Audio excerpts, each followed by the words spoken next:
Vamos lá começar. Pronto.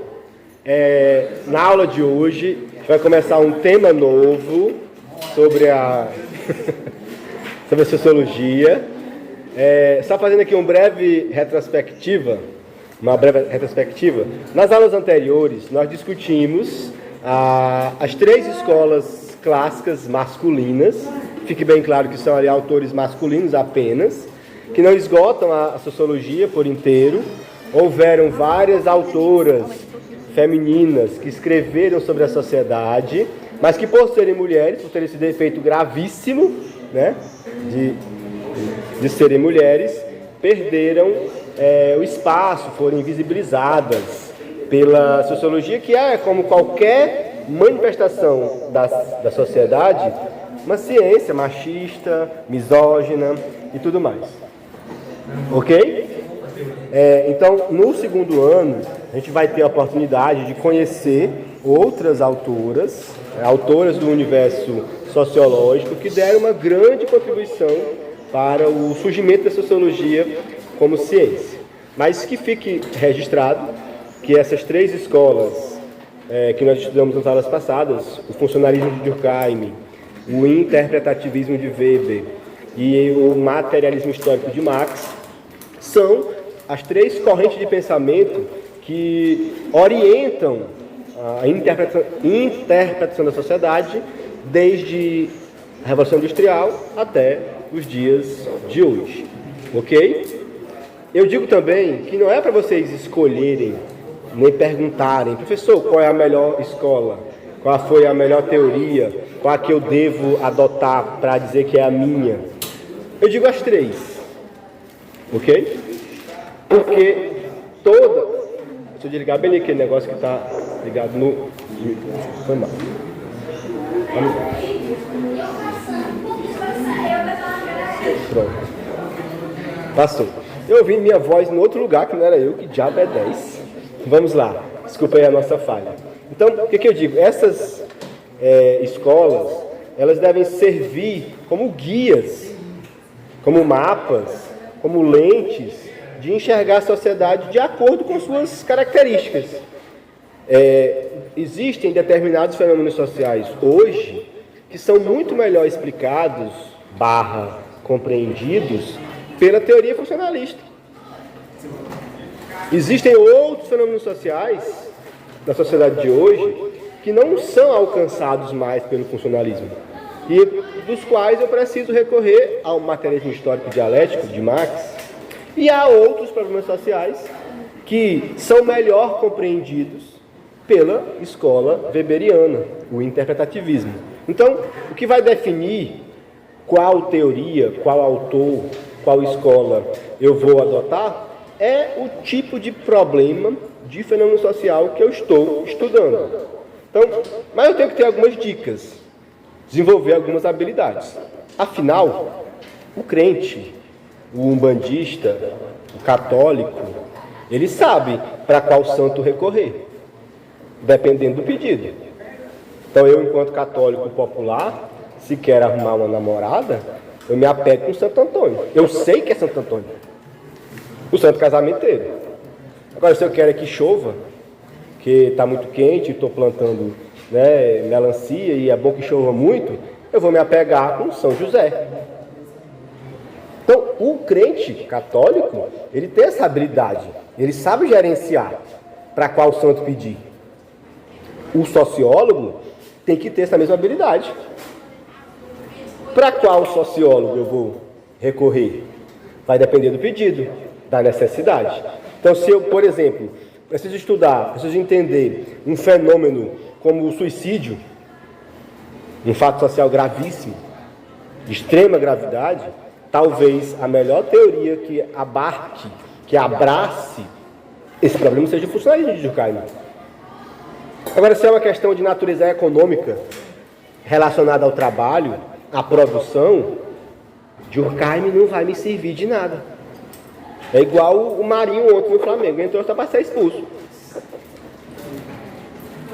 e dá o campeonato do Palmeiras. Não é útil, não serve. Nesse caso, se a questão é material, é econômica, envolve trabalho, produção, eu me apego com São Max.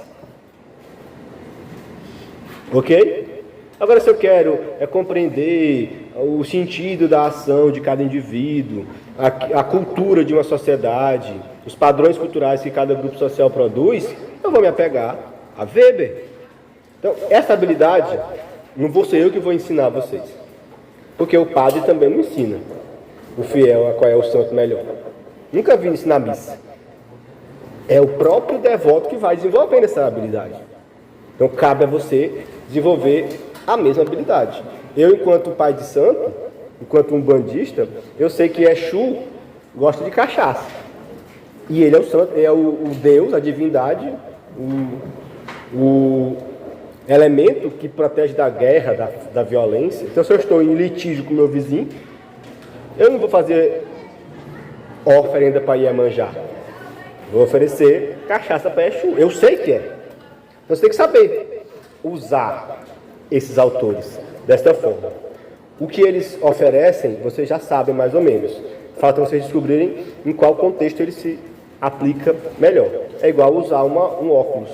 Tem para enxergar mais perto, tem para enxergar mais longe, tem para descansar a vista, tem um só para ler. Assim também são os autores clássicos. Isso a gente nunca descobriu. Descobre, está aqui para isso. A gente vai dando as pistas. Né?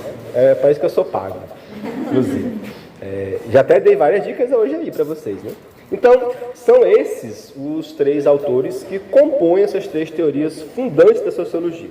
Mas se tem uma coisa em comum entre esses três autores, é uma preocupação, uma dúvida, uma angústia que atusiga o juízo deles desde que nasceram e morreram.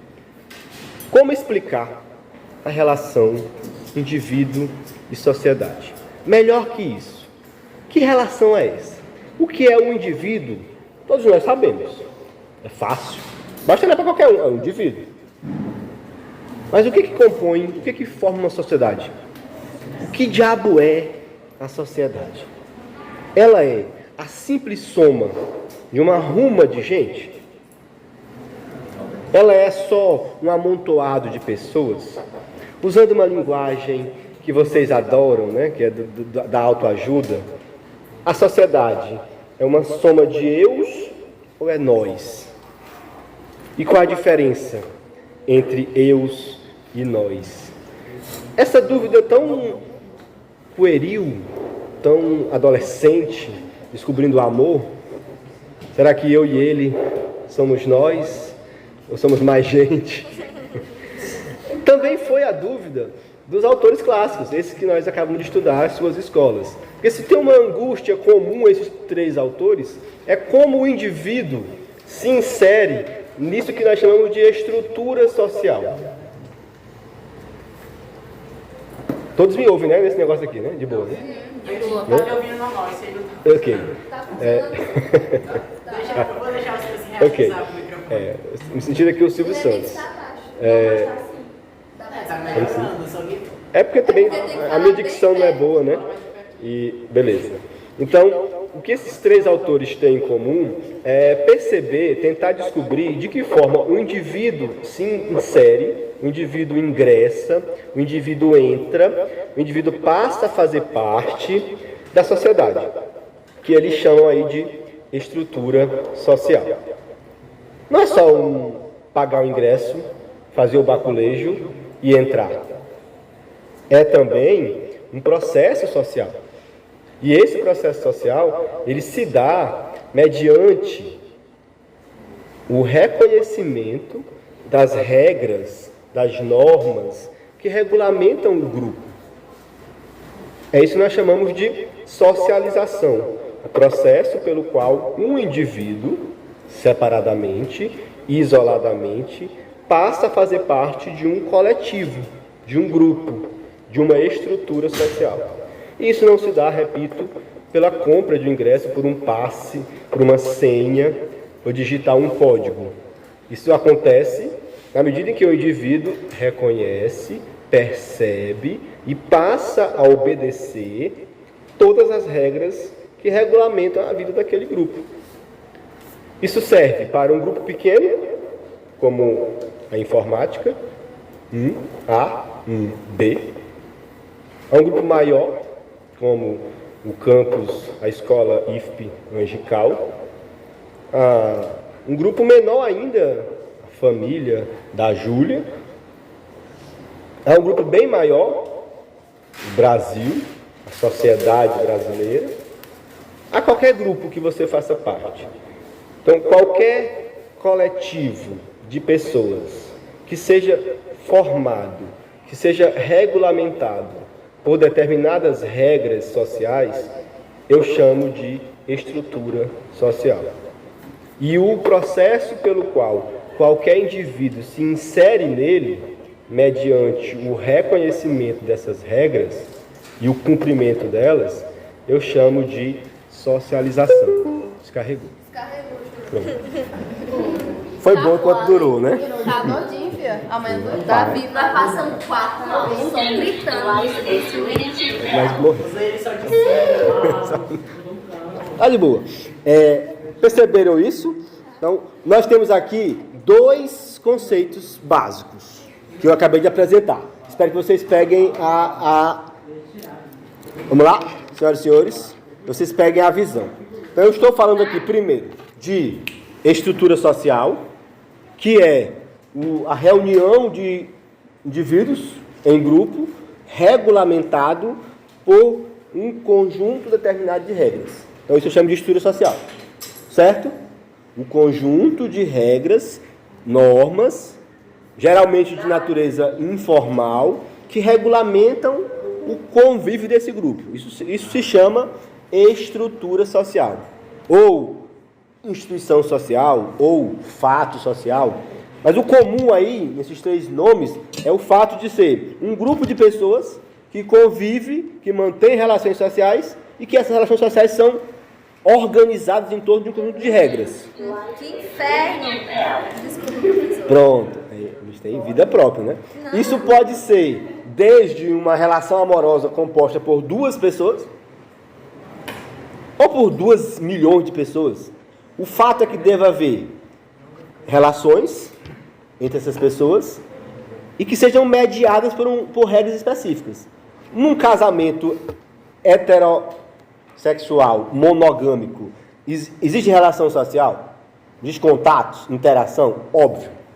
Né? Mesmo naqueles casais separados, mesmo se odeiam, né? Se xingam, mas ainda dá uma relação social. Tem algum tipo de interação.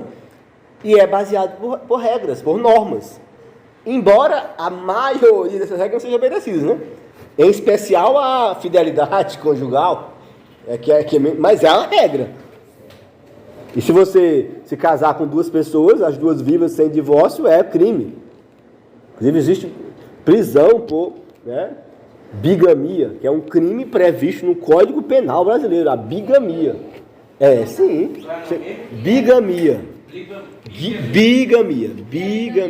Bigamia é o ato penal, o crime cometido por alguém que já tem um casamento civil celebrado e se casa novamente.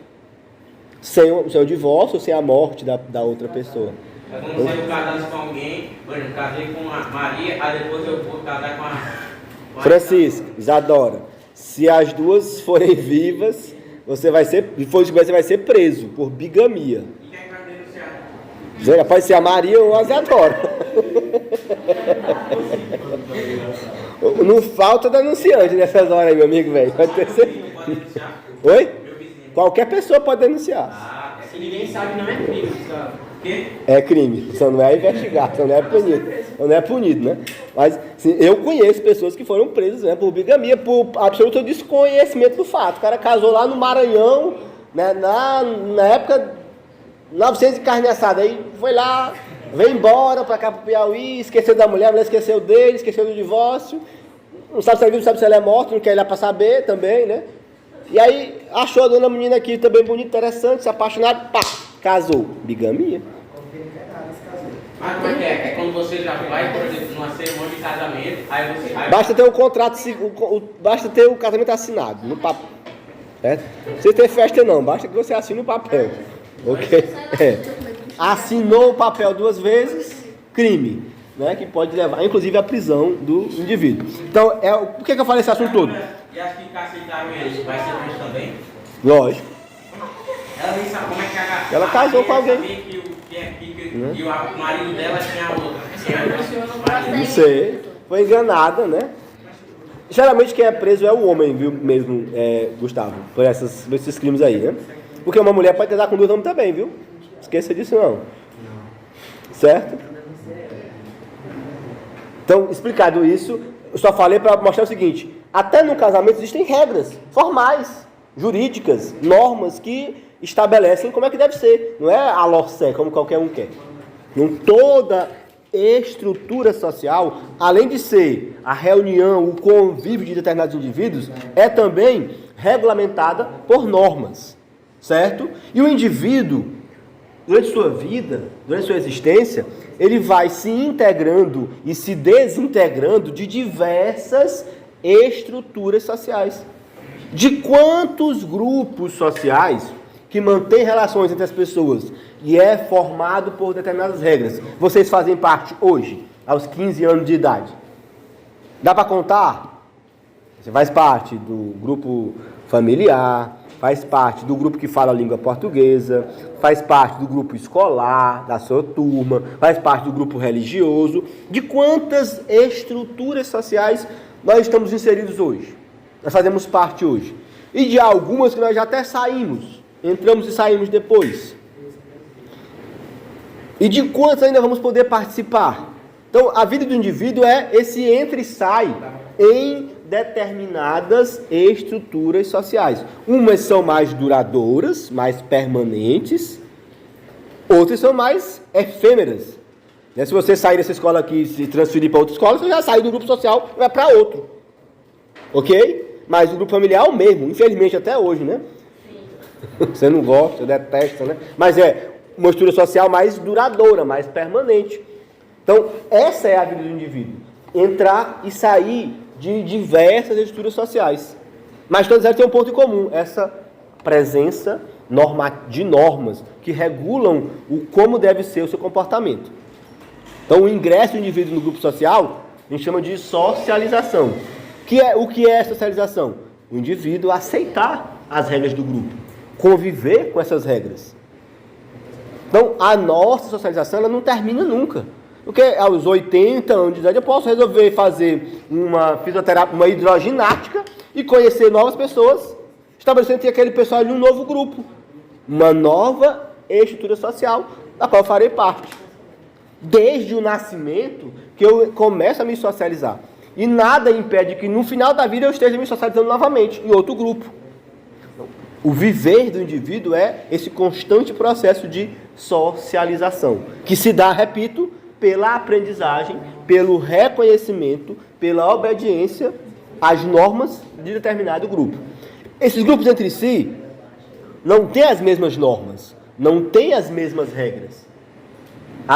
Os padrões aos quais nós estamos obrigados a obedecer dentro da escola quase em nada se parecem aos padrões que você tem na sua família, na sua igreja.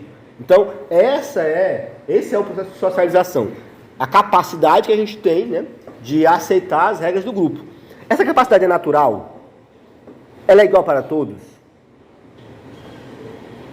Vocês já perceberam que em alguns grupos você entra mais fácil? Você pega a visão rapidinho, você concorda com quase todas as regras daquele grupo ali, logo se afilia a ele. E que em outro grupo você fica com a dificuldade do cão de aceitar aquelas regras. Só vai porque é obrigado mesmo, que não tem como escapar.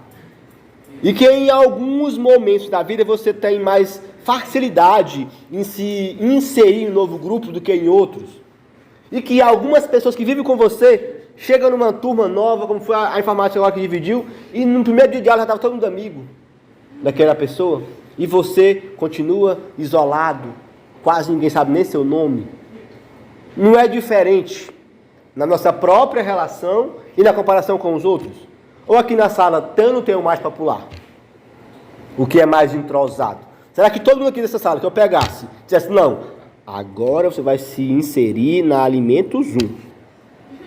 Ei, desgraça grande. Ô castigo maldito. na vida de alguém. Mas alguns aqui, se eu jogasse lá hoje, amanhã estava já inserido no grupo. Já tinha virado uma bilobado. Igual o de lá. Ligeiro bala. Mas tem outros que não. Se eu jogasse lá amanhã, ia terminar o ano e você estava lá do mesmo jeito. Por que isso acontece, professor? Porque isso se chama terceiro conceito da aula de hoje. Sociabilidade. Que significa o quê? A habilidade, a capacidade que cada indivíduo tem de se socializar, de aprender as regras sociais. Uns têm muita facilidade de socialização, porque tem uma sociabilidade estimulada, desenvolvida, elevada. Outros têm muita dificuldade. Mesmo dentro de casa, no ambiente doméstico, familiar, ainda aquela pessoa retraída, né, isolada, alheia, porque essa pessoa tem uma sociabilidade baixa, ou está, naquele momento, com uma sociabilidade baixa. Não está afim. Eu devo confessar que vivo com a minha sociabilidade quase nula, quase zero. Então, pouco interesse em conhecer novos grupos, em me inserir em novas regras. Tenho uma certa aversão à obediência às normas sociais. É do meu perfil. Mas quando eu era menino, na idade de vocês, eu era um popularzão na escola. Eu tinha um apelido, né, muito engraçado na época, eu era conhecido por todo mundo, eu era o aluno mais conhecido da escola. Não eu, né? O meu apelido, né? Mas qual era o motivo? Eu era um menino da cabeçona, ainda hoje sou, né? O cabelo não era penteado, era todo aqui pra frente, todo, nem banhava, só arrumava, só lavava o rosto na hora de ir pra escola, bem magrinho, e vivia imaginando coisas. Qual era o desenho animado da época, 96, por aí? De um menino da cabeçona, vivia no mundo da imaginação, bem magrinho e cabelo bagunçado. Não, é um desenho americano, não é nem brasileiro não. Não é o menino maluquinho não, o Ziraldo não. Era o Bob Jenerick. Fantástico Mundo de Bob. Pam, pam, pam, pararará. Aí ele andando no velocípedozinho dele, subia e descia. Era a cara do Bob Jenerick. Se você olhar a foto do Bob Jenerick, você vai ver que dá para imaginar, parecia demais mesmo. Mas aquilo me permitiu uma sociabilidade altíssima. Eu entrava e saía em qualquer grupo usando o meu codinome. Hoje eu tenho uma aversão a isso. Porque a minha sociabilidade baixou. E ela embora natural, todo mundo nasce com essa habilidade, ela precisa ser estimulada. É o meio que vai dizer. Uma criança de 3 anos, que chegou aos 3 anos no auge da pandemia, ela infelizmente vai passar muito tempo com dificuldade de socialização. Porque na hora que ela ia sofrer, a passar pela maior quantidade de estímulo da sua sociabilidade, ela ficou presa dentro de casa. Entendeu? Ela passou 2 anos em casa, fechada. Quando era o momento ideal para ela estimular ao extremo a sua sociabilidade. Não é que ela não nasceu com essa habilidade, ela nasceu com isso. Mas o meio impediu que ela socializasse.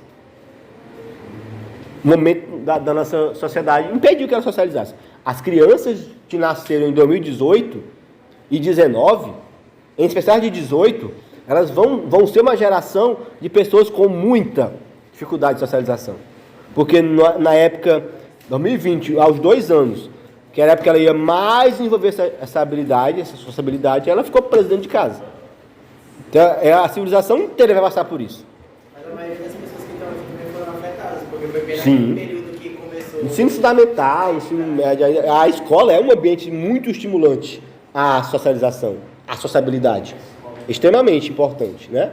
Lógico que mesmo aquele aluno que não teve nenhum problema de pandemia, que sempre esteve na escola, que foi estimulado, ele pode não reagir a esse estímulo naquele momento da vida. Mas entendam, socialização é o processo pelo qual um indivíduo ingressa em um grupo, por meio do reconhecimento das suas regras. Sociabilidade é a habilidade, a capacidade inata desse indivíduo de fazer esse processo de socialização.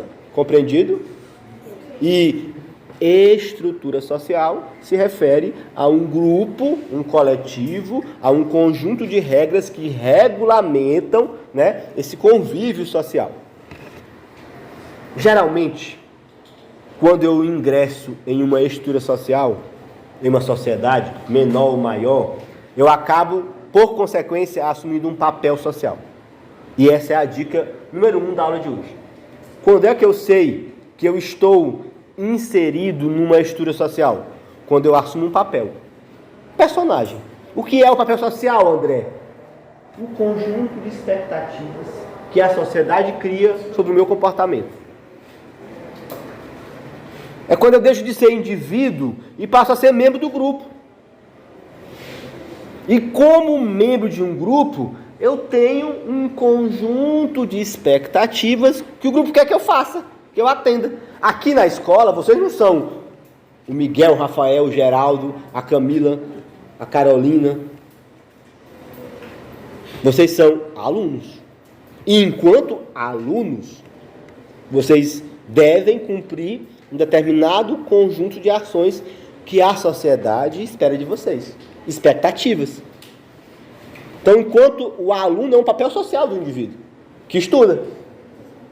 Aqui na sala, eu não sou o André, filho da Mazel, eu sou o professor. Também paira sobre mim um conjunto de expectativas sociais, como eu devo me comportar, falar, ser, pensar, vestir, que são o papel social do professor. Lá na minha casa, eu sou o pai da Maria Helena, mais um papel social que eu desenvolvo. Existe um conjunto de expectativas que o mundo quer que eu faça enquanto pai dela. E sou o marido, o esposo da Sâmia, outro papel social, porque é um outro conjunto de expectativas que a sociedade quer de mim, enquanto esposo. Que não é o mesmo de ser pai, nem é o mesmo de ser professor.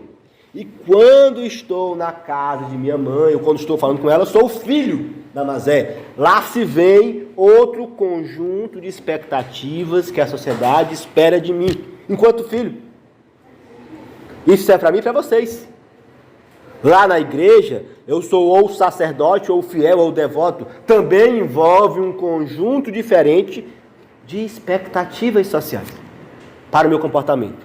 Porque em cada um desses lugares eu aderi, eu ingressei em uma estrutura social própria, marcada por regras e expectativas. Eu serei um bom aluno na medida em que eu cumprir fielmente o que se espera de um aluno. Eu serei um péssimo filho na medida em que eu não cumprir o que se espera de um filho, que os outros esperam de mim. Eu não serei um bom marido na medida em que eu não cumprir as regras do casamento, nem o papel social de esposo, as regras que se esperam de um esposo. Ok? Eu serei um bom pai na medida em que eu cumprir fielmente tudo que se espera que um pai cumpra. Uma boa mãe. Isso se chamam papéis sociais. Toda vez que eu ingressar em um grupo social, que eu me socializar em um grupo social, uma estrutura social, eu estou automaticamente assumindo um novo papel, que é esse conjunto de expectativas que se tem por parte dos outros sobre nós. Certo? Compreendido? O que são os papéis sociais? Então, o indivíduo, isoladamente, não tem papel social nenhum. Mas quando é que eu adquiro papel social? Quando eu ingresso na estrutura da sociedade. Eu faço parte do Brasil, da sociedade brasileira. Isso também envolve um conjunto de expectativas sociais também, sabia? Você sai do Brasil, vai para outro país e diz, sou brasileiro, o que é que o mundo espera de você? Que você sabe jogar futebol, sambar, beber cachaça. O que mais? O que mais tu falou aí? Dormir em rede. E um monte de outras coisas. Porque aí esse é o perfil, o papel social do brasileiro. Ser engraçado, divertido. Né? O palhaço da corte, né? Nada contra, o que dança, que ri de tudo, né? O que joga bola. Porque esse também é um papel social do indivíduo. Que nós assumimos quando nos tornamos brasileiros.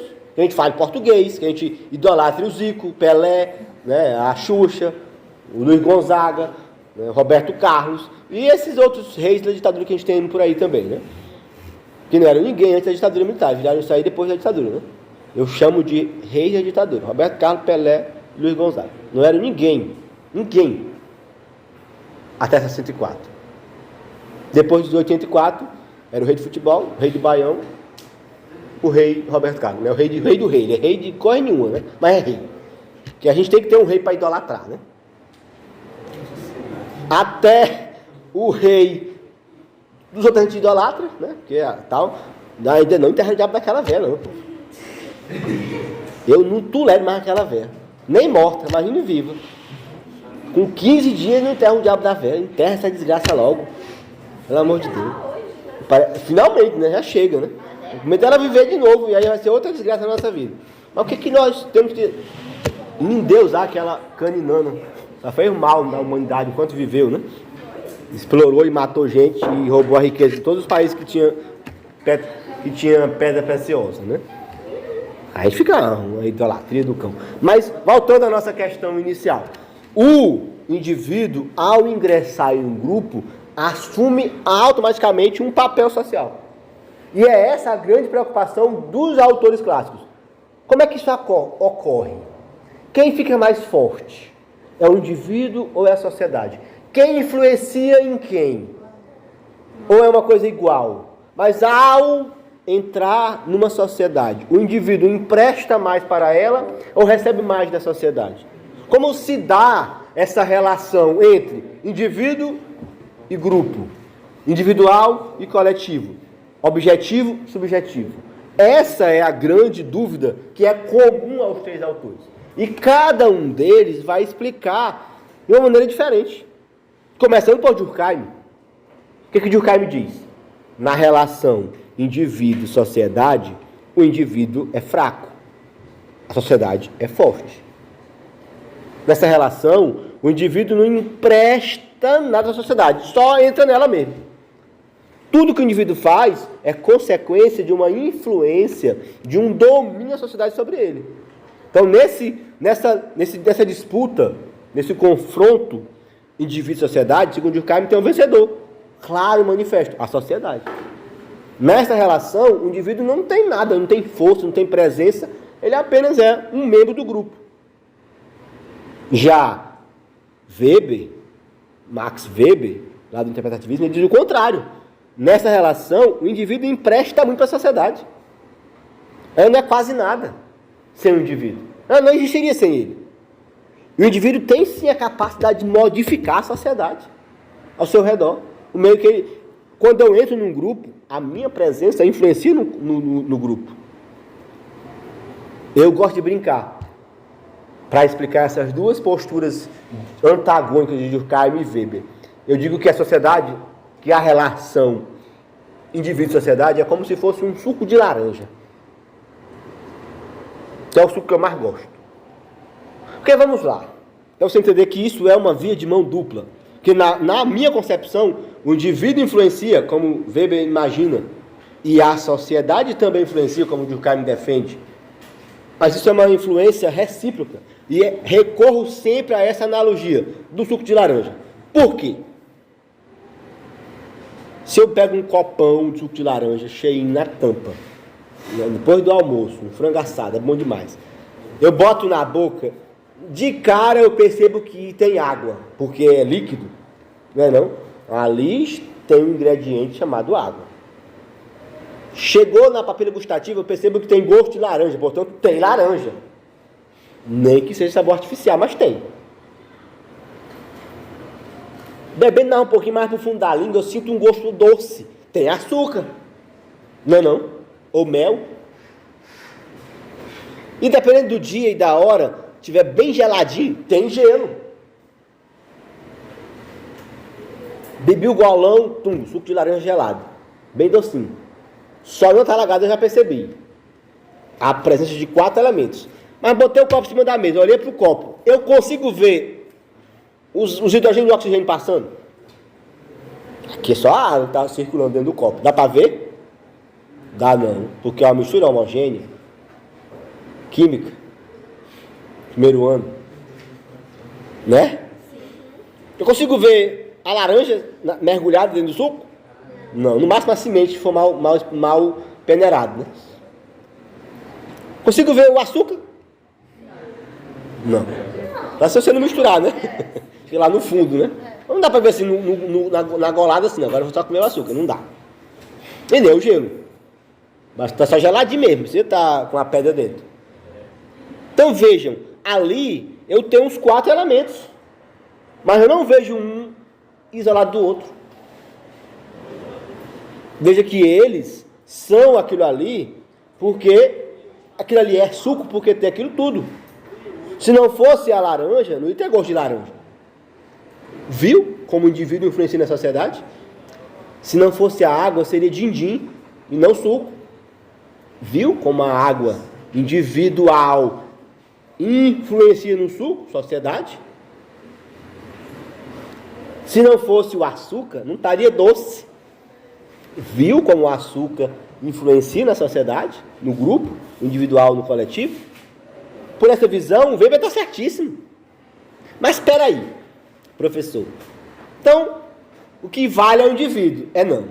Porque se eu comer uma banda de laranja, chupar uma banda de laranja, depois beber um gole d'água, depois botar uma colher de açúcar na boca, eu bebi suco de laranja?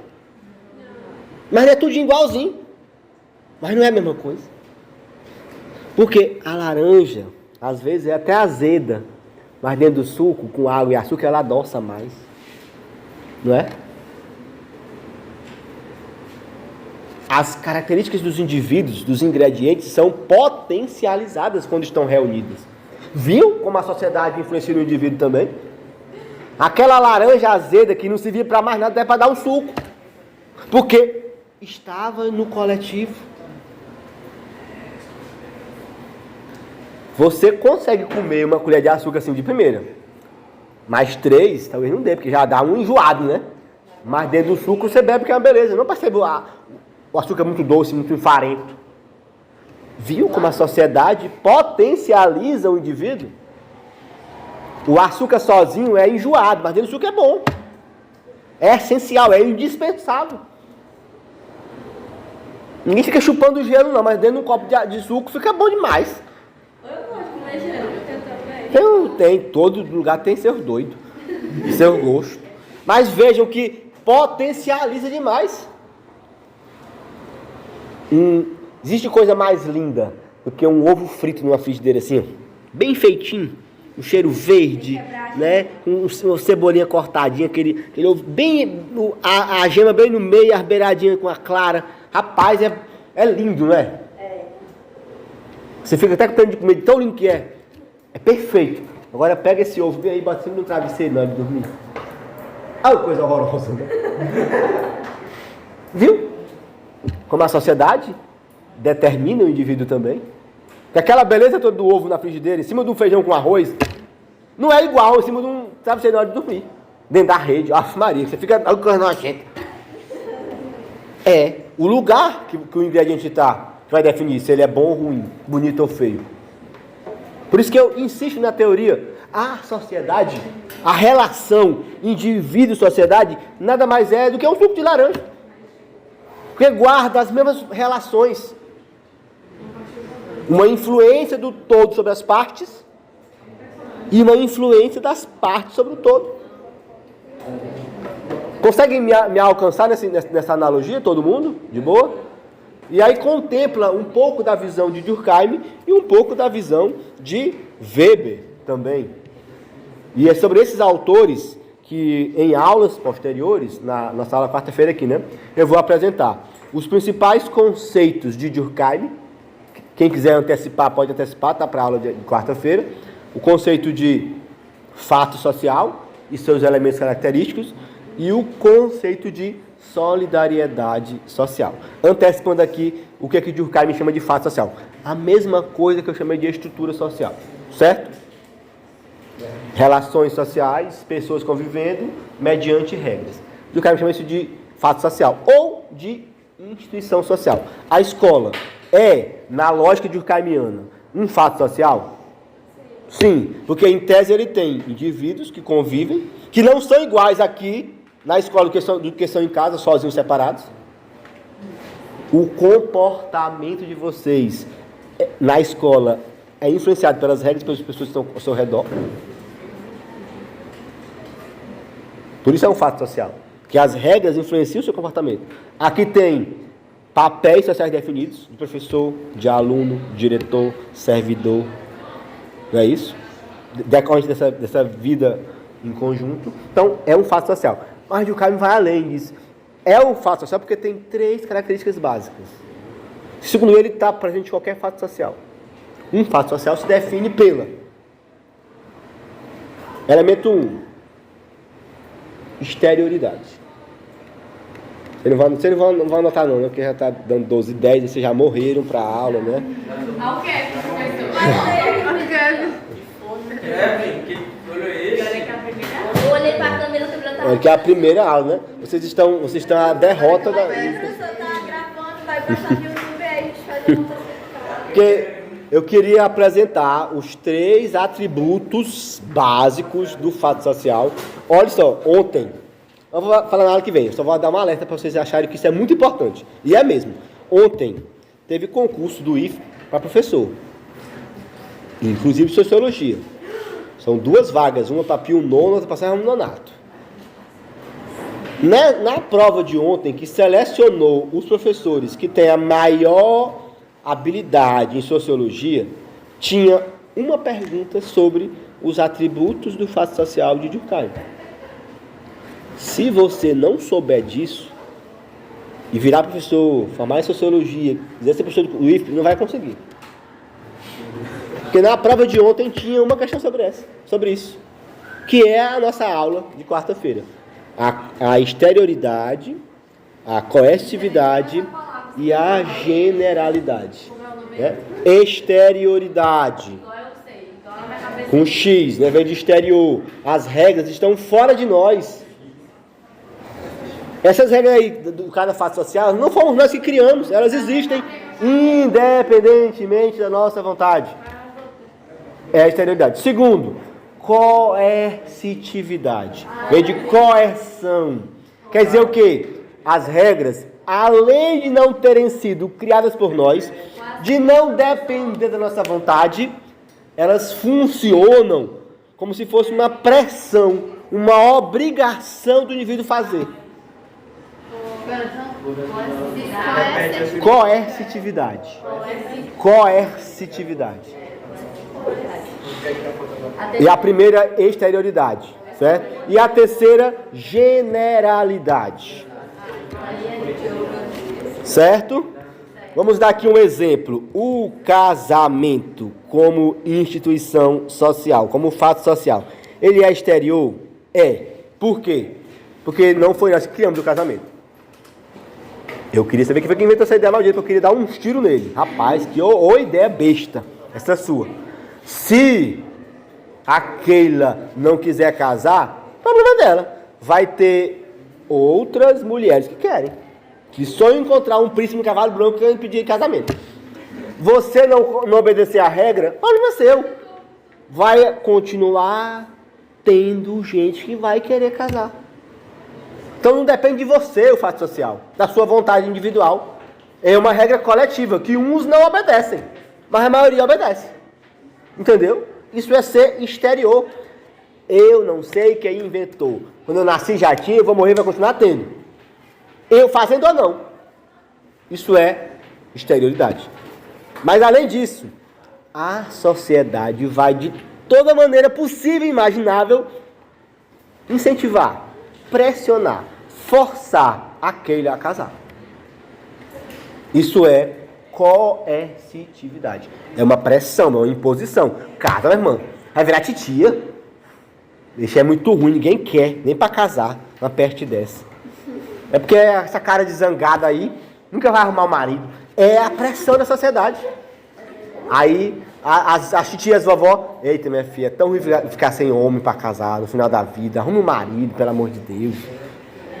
É pressão, coerção. É chantagem mesmo.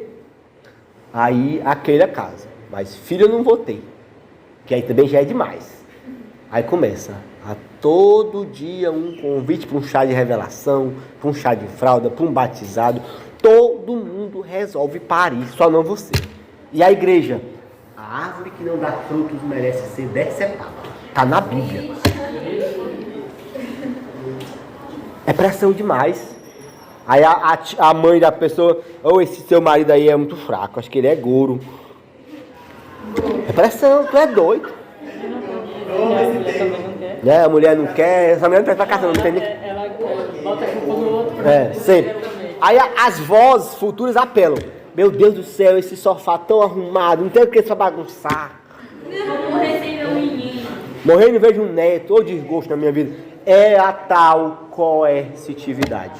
Te estimulando, te empurrando, te obrigando a fazer. E por fim, a generalidade. Que é o fato social, ele é comum à sociedade. Em qualquer sociedade houve e haverá uma forma de acasalamento. Seja poligâmico, seja monogâmico, seja trisal, poliamor, mas em qualquer sociedade houve e haverá uma regra que define como será o casamento das pessoas. Primo com primo pode, primo com primo não pode. As regras variam, mas o fato em si persiste. Oi. Fez festa de solteiro? Pedido de solteiro? Fiz não. Aí como é que é essa É porque eu casei 3 vezes já, nunca fiz. Como é que é essa festa de solteiro? Oi? Vai pra essa festa de solteiro. A despedida de solteiro é quando o homem vai casar, ou a mulher vai casar, aí reúne um monte de pessoas do sexo oposto, aí sai uma mulher semi-nuda de um bolo. Aí a Maria vai fumar, faz a festa de solteiro. A aula acabou, deixa eu dispensar, vou pra próxima. Mas tá aguentando tanto a aula, tanta pergunta. Aí, ó. Não aguentamos mais.